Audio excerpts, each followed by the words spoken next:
Wow, wow, wow, you guys. Here it is straight out of the gate.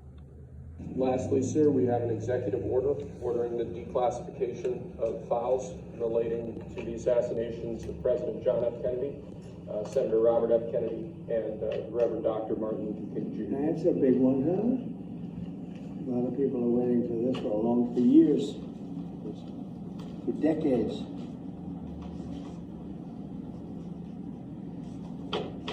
And everything will be revealed.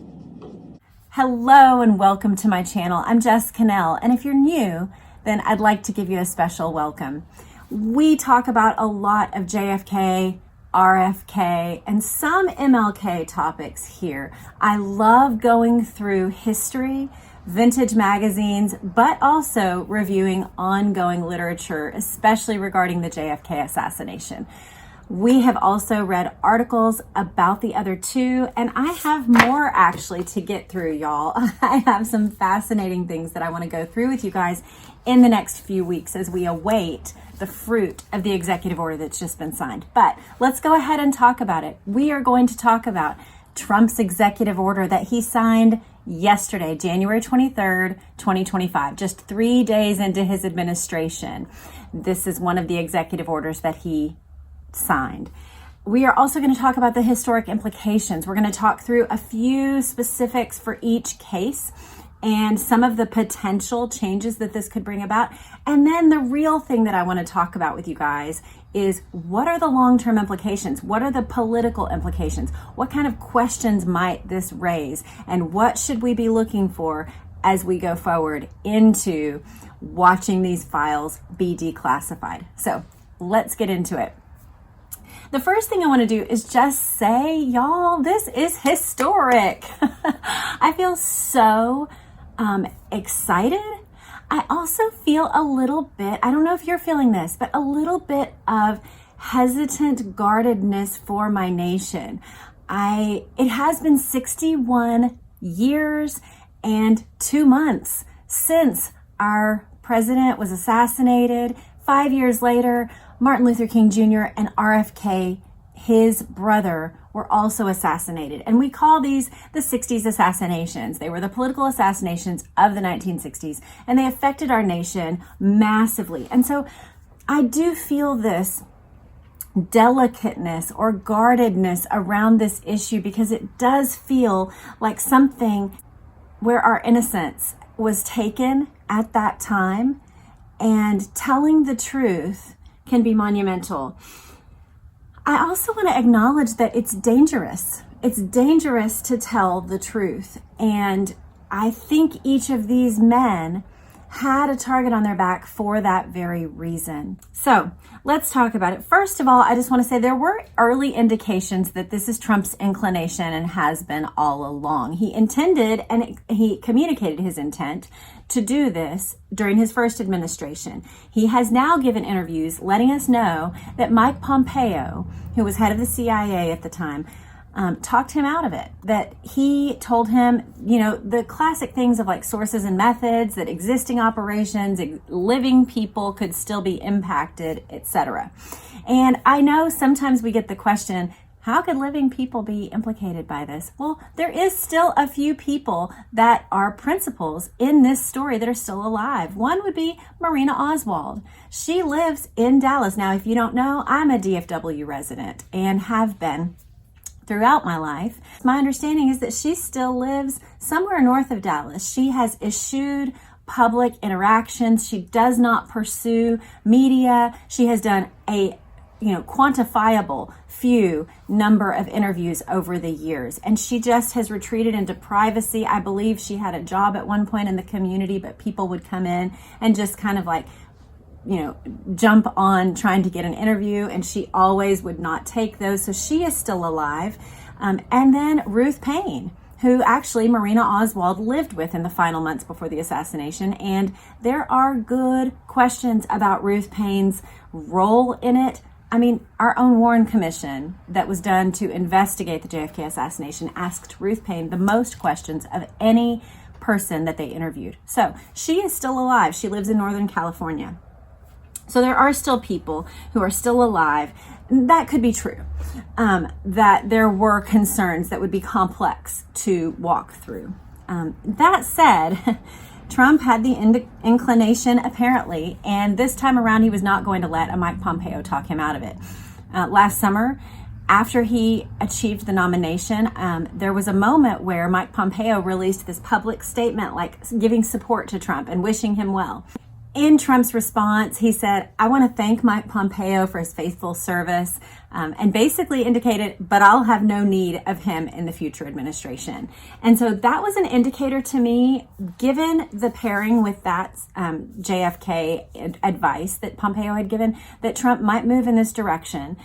Then when Trump started collaborating with RFK Jr. and then made the announcement that he would bring him into his administration and that RFK could do anything he wanted except he wouldn't be allowed to touch oil. That was Trump's comment. And so I knew, okay, that includes the CIA. That includes, classified documents and things, because RFKJ, if you don't know, he is the son of RFK, who is one of the 3 who were assassinated. RFKJ was 9 when his uncle was assassinated and 14 when his father was assassinated. And so he, of course, has a vested interest, but he, in the last few years, he has been increasingly specific that he believes the CIA is responsible. And so I think all of us that have been paying attention have been just watching the rhetoric get a little more close to the line. And then in the fall, I heard a statement that for me, it was the signal that Trump was immovable on this issue. He said that he was going to release all the documents, and this is the words that he used. He said, "It's time, and it's going to bring about a national cleansing." Those words to me imply something very emotionally heavy, something that we are going to have to move through as a nation. It perhaps could mean, let's talk about the potential. It could mean that there's no there, that the documents that are there really aren't that implicating of anyone in the government, that there may have been some balls dropped or some things that they, sort of like 9/11, how we have been told at least that they had a few of the pieces over here and a few of the pieces over here, and had, our right hand talk to our left hand, then they could have put the pieces together and realized that there was this plot. That's what our own government has told us about 9/11. It's possible that there's some sort of thing like that they knew Lee Harvey Oswald was planning something, that they knew something else was happening, and yet they failed to put the pieces together in time to prevent the assassination, and that has been the cover-up. I think it's also possible that there are significantly stronger cover-ups that have happened that might implicate the Secret Service, that might implicate the Dallas Police Department, that might implicate the FBI and the CIA, that the heads of our own government in a variety of levels of government could be implicated in this. But if it is the case that something like either rogue black ops organizations did something and they were like loosely affiliated or funded by the US government, then that is a complex thing that we would have to wade through. If it's even more specific than that, if orders went out, not just from the heads of perhaps the FBI or CIA for these events, but also that at the top levels of government, the president,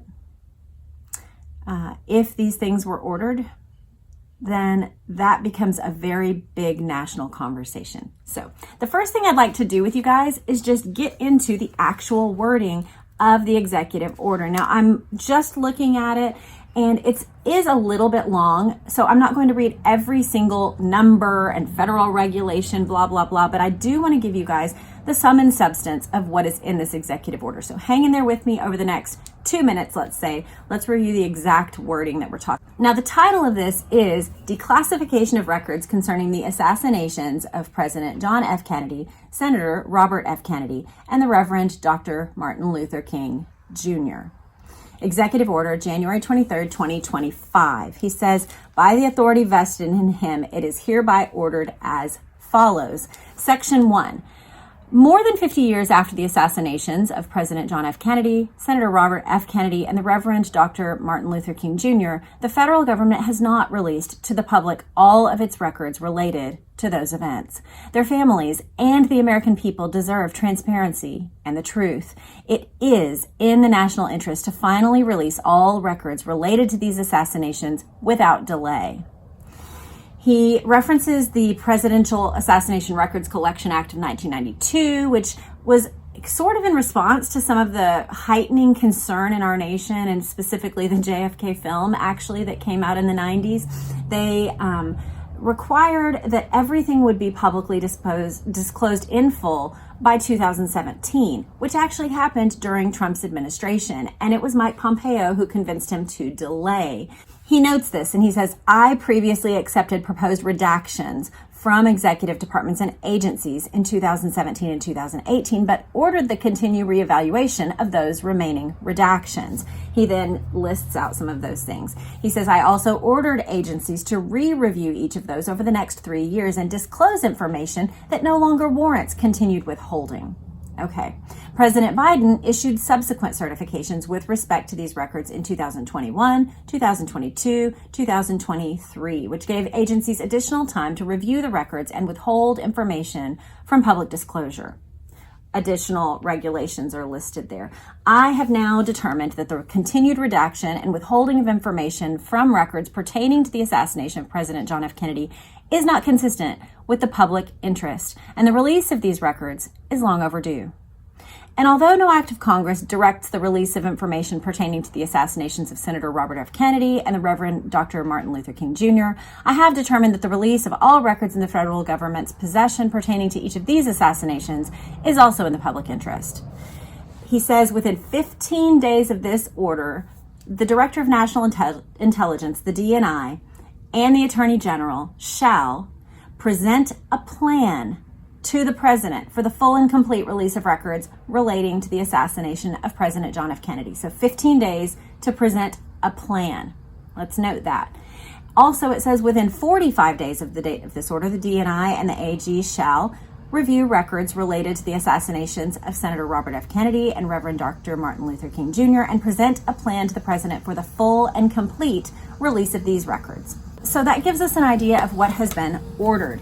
I want to note that does not mean that 15 days from now we are getting all the documents. It could mean that some are immediately released. I kind of could foresee there being batches here, and so it's going to be interesting to see how this process plays out over time. But I will say the wording of the plan is something that we need to keep in mind. That I believe, if my math is right, that means that February 7th, the plan has to go to Trump about how they plan to release all the files for JFK and the assassination. Now, I want to note, again, that does not mean that on that day we will get the whole data dump. In fact, I'm sure that our intelligence agencies will seek to mask as much as they can. So there may be some sort of release potentially around that time, and there may not be. But the plan will go to Trump, apparently, on February 7th. Then we also have the 45-day mark, which I believe, I've just done the math, I think it's March 9th that will come. So those would be those two dates where the plan would then go for the RFK and MLK files. I do want to just point out something that's a little bit ticky-tacky, but just so that we're all on the same page. The RFK and MLK being in the order they are in this executive order is actually the reverse of how their assassinations happened. Just so we're all clear, JFK was assassinated first. Martin Luther King was assassinated about 4.5 years later. A few months after that, RFK was assassinated. So that's the order that it was. It was JFK, MLK, and RFK. So a few historical interesting things. One is that Trump actually knew JFK Jr. as a friend in New York City in the 80s and 90s before his death. And so there are photos of the two of them, and they were friends. So whenever you think about Trump taking this action, it's not only, that he believes this is in the country's best interest, but he has had personal ties to JFK Jr. and RFK Jr. Again, I just want to point out that there are a few principals who are still alive, and that could impact what we get. For example, Ruth Paine, we talked about, Marina Oswald, we talked about, and I believe actually that there are still a very few Secret Service agents who are still alive. So those things we need to keep in mind, that there may be redactions based on protection of living individuals. I would love to see everything regarding Ruth Paine come out. For me, you guys know I did a whole series on her. She is a fascinating figure, and I do believe she had a role. I do not believe personally that she had a role in the actual assassination plot, but I believe she was probably a CIA handler of Lee and Marina Oswald for the CIA. I don't necessarily believe that means that she was on the CIA payroll, although I am concerned and have reason to believe that that's why her tax returns have been classified all these years. So I would love to see things like that come out. I don't know if we will, because she's still living. And so that may be a part of the plan that we see in 15 and 45 days is like, well, we can release this portion, but this 16% of the documents still relates to living persons or something like that. I could foresee that happening. I do want to get into what implications this could bring if these documents are released. And I also want to talk through our understanding of what took place in each assassination. So let's get into that now. The first is that this treasure trove of documents, which, people say, what else could come out? We already know everything. Well, the fact that they're still hiding it means that there's something there, right? There are things that they do not wish for us to know. And even the most pro lone gunman, Lee Harvey Oswald, was the only guy, author, his name is Gerald Posner. He gave an interview yesterday, the evening of the 23rd, when this executive order came out.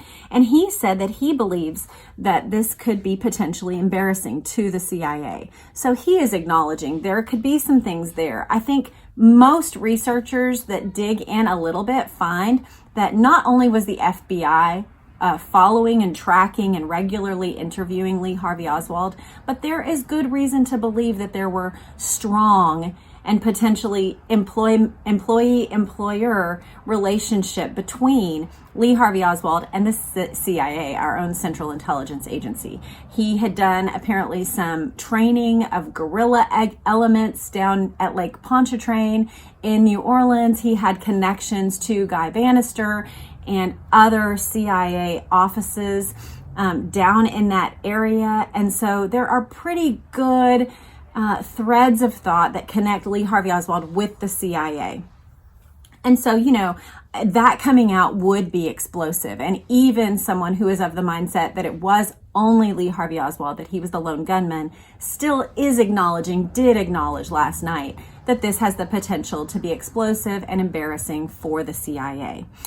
So, yes, it could reshape our understanding of those institutions, but I also just want to say that one of the most damning effects of the JFK assassination, and then particularly the Warren Commission that followed, is that trust in government plummeted after those events, and it's never recovered.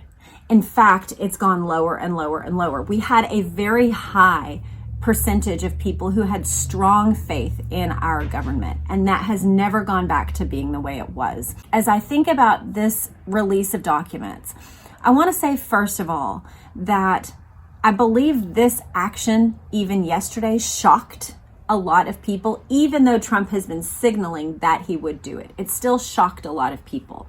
And I think this has the potential to reconfigure the way that Americans react to and perceive their government. I think initially, if it was announced that somehow our government or CIA had a hand in it, I think government respect could plummet for a bit. We could see some sort of downward move in Americans' trust of their own government. But I think that our trust of Donald J. Trump would actually go up significantly. I also think it would reshape our understanding of what has been going on all this time. Let's start with the JFK assassination. The first thing I want to point out is that Caroline, his daughter, was 5 at the time. She is the only remaining member of their immediate family. She is now, I believe, still, although perhaps with the change in administrations, this might be changing, or perhaps I'm just not updated, but I believe she is the ambassador to Australia. And so, she's a very private person, is my understanding, especially as regards these topics, but it would be interesting to know her perspective on what she is already internally aware of, because I think that the Kennedy family did some of their own investigations into these matters, but then also how she feels about the release of these documents and what may be in store for her there in these documents. Of course, we have all sorts of things that could be reimagined or understood with new information about Oswald. Were there shooters on the grassy knoll? Was there any sort of preparatory work regarding Jack Ruby and there were meetings that were reported beforehand with Oswald. So there are so many things. The other thing that I think could really alter our understanding is the role of the Secret Service. For those who are not aware, the car that Kennedy was shot in was almost immediately trekked off back to the factory to be refitted with windshields, be reupholstered, to basically be completely reset, and evidence was lost. Why would you do that unless you're trying to deliberately mislead or cover up? And so to me, I don't know if that order, I believe it came from LBJ, but it could implicate our president, the director of the FBI, our Secret Service officers. There's a lot of people who could be implicated by this. How these figures also interacted with the underworld. So were they cooperating or collaborating with, for example, mafia personalities? These are big questions that potentially could be answered by these documents. I also think that one thing that could come from this particular piece of information about JFK's assassination is that his assassination, then, if there are documents that have been known to every president since him and yet have not been known to the public, then there is the potential that these documents and whatever knowledge we might gain has essentially served as a controlling force, a curbing motivation for every president that has served in office since LBJ. If that is the case, then we all have some reckoning to do with what this means as far as what our government has done, what our presidents have or haven't been willing to do, and who actually holds the strings of power, who has been pulling those strings of power. Let's go ahead and move on to Martin Luther King Jr.'s assassination. So his daughter Bernice is still alive. She also was 5 at the time of her father's assassination. I am not as familiar with the assassination of Martin Luther King Jr., although I will say I have been to the location of his assassination, and obviously I live in Dallas. I've been to the location of JFK's assassination. So I know a little bit. I have stood in front of that little motel and pictured it and grieved and been very emotionally moved by that. But I'd like to, in the next week or two, go through this book with you, because I think it could be valuable for all of us to get, I know I need to get boned up on the specifics of his life and legacy and the details of his assassination. So I'd like to go through this with you. That's me stating my intent right here, right now, to do that. We know that Martin Luther King Jr. was threatened by the CIA, that he actually was encouraged to take his own life, that he was being threatened actively by elements of our own government. Not only that, but he was being bugged and monitored by elements of our own government. The FBI, Hoover notoriously did this for all kinds of people. He was bugging half of America, it seems. They were bugging Marilyn Monroe. They were bugging just everybody. And they certainly were bugging Martin Luther King Jr. And so we know the CIA and the FBI were basically harassing this man who was bringing about political change. And so we have to ask ourselves, was this action somehow connected to or ordered by or carried out by or acceded to by? Was there some sort of head nod that went into the process of Martin Luther King's life being taken? And if so, then this was the government suppressing a threatening movement, and particularly a threatening man.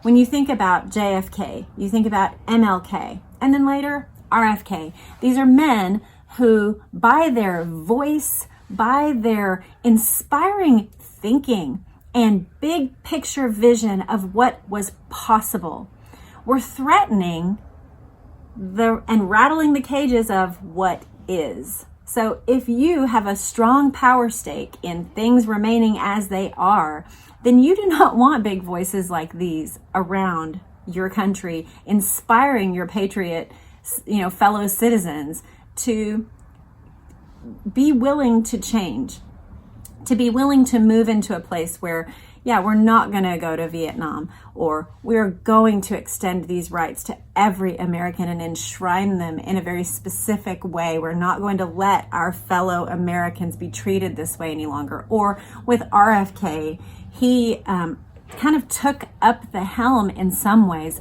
of the civil rights movement. And so he just continued right on with his brother's work. And Martin Luther King, the two of them had communicated, and my understanding is had at least a very pleasant relationship. I don't know exactly how close they were, but he was very inspired by Martin Luther King Jr.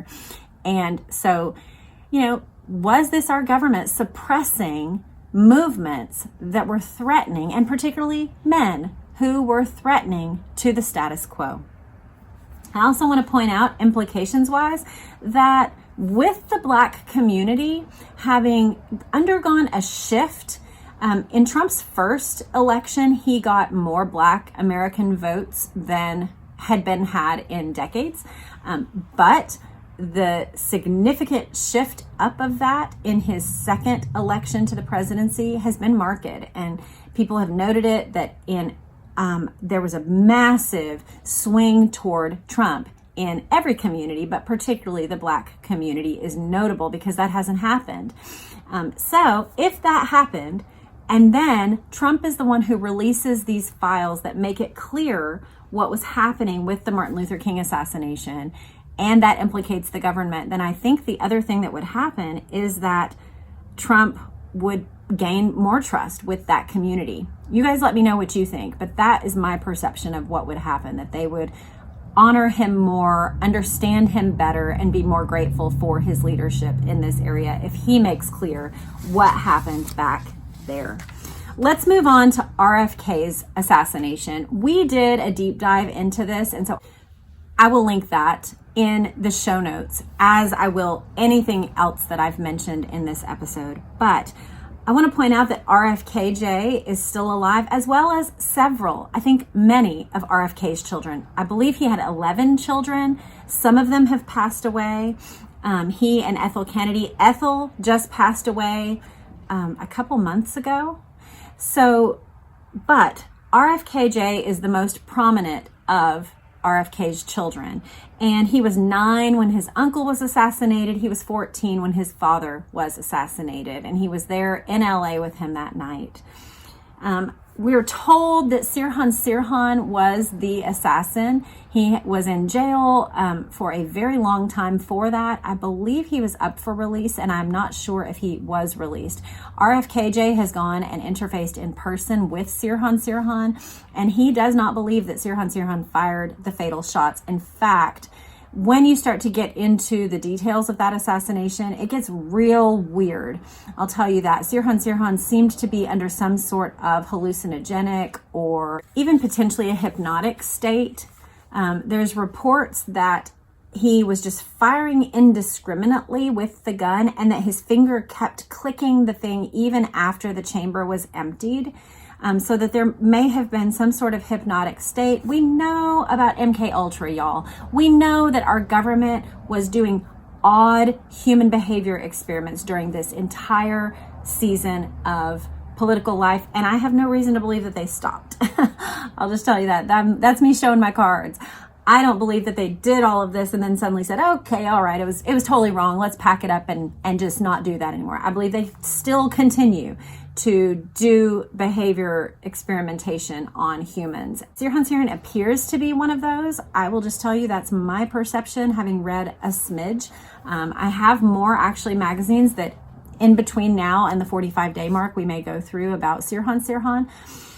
But the thing that is most damning about the RFK assassination is that the fatal bullet that was fired from close at hand from behind. And Sirhan was on this side of RFK, and he was firing indiscriminately. And reports were that he was further back, I believe no more than like 6 to 10 feet away. But the fatal bullet was fired from close at hand from the rear. So that's actually the one that lodged in his brain, RFK, because he did not die immediately. Life support was pulled on him, I believe, sometime within the first 24 hours, maybe 36 hours. So Martin Luther King Jr. and JFK both died immediately. RFK, there was like a tentative moment, and then they decided to go ahead and pull the plug because there was no brain activity. So let's move into the questions, the outflow, and the implications that these documents could have. Number one is just we could start to get a better understanding of has any part of our government been involved in these past political assassinations. We know that they were doing political assassinations around the world in order to install different leaders when they didn't like the one that was in power. We know that they did that in other countries. All through the 60s and 70s, that was kind of their MO for foreign interactions. So did they do that in our own country?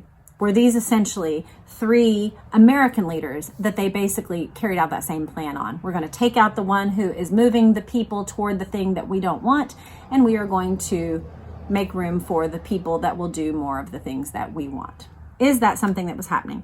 Number 2 is, was our own government tamping down political activity here in favor of that which they can control, which goes hand in hand? Was our government involved? And then was this their attempt to control political activity? Therefore, the natural next question that we should all be asking is, are they still engaged in doing this? How long did these behaviors continue?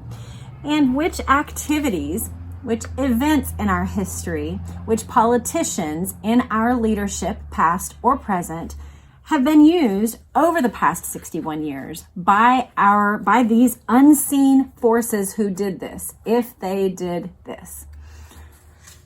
What have those stand-ins who have moved into power done on behalf of those who carried these things out? In finality, I just want to say, I don't think that we're on the cusp of anything huge tomorrow.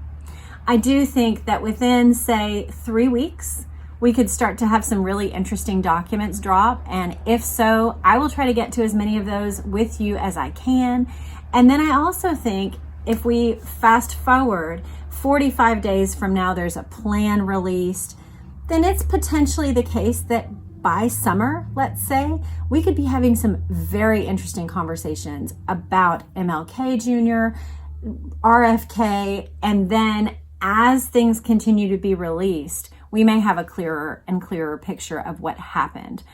I want to take us back to Trump's comment that this could bring about a national cleansing. What does that term mean to you? And what kinds of things would have to be released in order for that statement to be an accurate assessment of what we're all about to go through? You guys let me know in the comments what you think about these things. In finality, I want to point you to some of the videos I've done. Number 1, I did a magazine reading of an article about the assassination widows. It specifically focused in on Jackie, Coretta Scott King, and Ethel Kennedy, and the way that those 3 women forged a unique friendship of support between them. I didn't fully understand that until reading that article. So I want to point you guys to that one. I want to point you guys to the Ruth Paine series. If you're not familiar with who Ruth Paine is, she's one of the only living main personalities that's mentioned in the assassination of JFK that's still alive. So that would be a good series for you to go watch to get clear on who Ruth Paine is and why potentially some of the documents have been withheld and may yet be withheld because of a living participant. Number 3 is just yesterday, I released an article that we read through of 100 disappearing witnesses. It's all about untimely deaths, suicides, murders, etc. that happened around the JFK assassination. Fascinating article by a man named Penn Jones. If that's of interest to you, check that out. And then I have a Kennedy playlist that gives all things Kennedy. I believe it's called that, All Things Kennedy. And so you can look at that and scroll through to your heart's content and find all sorts of content about the various Kennedys. So until next time, which I guess will be the next time that they release documents or there's some sort of major move about this, I wish you well. I hope you have a great day. And if you've made it this far and are not subscribed, please subscribe. Have a great day. Bye.